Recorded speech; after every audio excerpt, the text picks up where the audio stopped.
गांव शेखपुर मोजाबाद मंझावली फरीदाबाद निवासी गोपाल अपने घर से गुजरने वाली मुख्य सड़क पर एक रसूखदार परिवार द्वारा गेट लगाकर सड़क को बंद कर दिए जाने को आमजन के लिए उक्त सड़क को खुलवाने के लिए आज जंतर मंतर पर धरने पर बैठकर प्रधानमंत्री नरेंद्र मोदी, गृह मंत्री अमित शाह और हरियाणा के मुख्यमंत्री मनोहर लाल खट्टर से गुहार लगाया।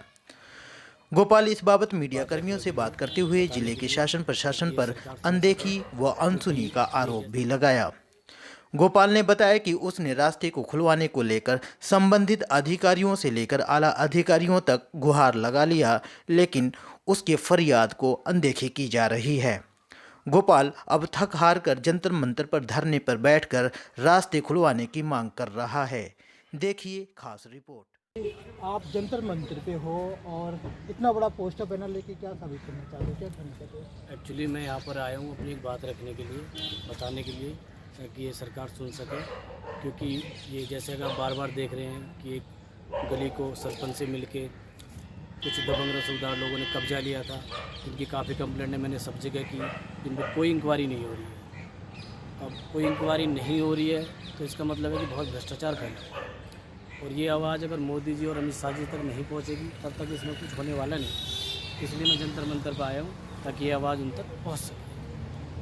अभी अगर स्टेप बाय स्टेप चलने की बात हो तो आप डायरेक्ट मोदी और बात करते हैं अमित शाह जी की, तो क्या जैसे कि आप जिस चीज़ के लिए लड़ाई लड़ रहे हो वो मामला क्या है और किस चीज़ के लिए कि यहाँ आना हुआ आपको? मामला ये है कि गांव में एक रास्ता है जो कि सरकारी रास्ता है, जिसमें 3 बार सरकारी योजना से रेगुलेशन पास हुआ है। उसको कुछ रसूखदार परिवारों ने कब्जा लिया, उस पर गेट चढ़ा दिया है और आम लोगों का रास्ता वहाँ से बंद हो गया। और जब मैं इसकी खबर लेकर सरपंच के पास गया तो सरपंच उनका ही आदमी है, वो बिल्कुल बिका हुआ है, वो हमें कुछ भी देने को तैयार नहीं है। उसके बाद मैं इसको थाने लेके गया, जहाँ पर आईओ थे जो कि बिल्कुल भ्रष्ट थे।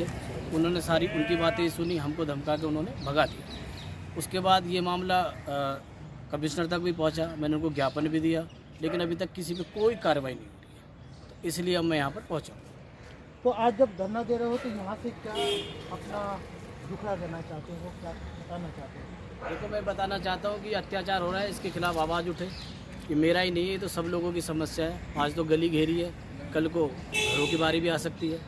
तो ये अत्याचार है, मैं इसके खिलाफ आवाज़ उठा रहा हूँ ताकि ये मोदी जी तक पहुँचे और इस पर कार्रवाई हो। मोदी जी अपने कोई अधिकारी वहाँ पर भेजे और भ्रष्ट अधिकारियों को साइड में रख के फिर उसकी इंक्वायरी की जाए। आज अगर धरना पे पहले आप डीसी ऑफिस में जाके ज्ञापन दिए, पुलिस प्रशासन को अपने तलब बताने की कोशिश करा अपनी समस्या, लेकिन जंतर मंतर ही क्यों चुना आपने?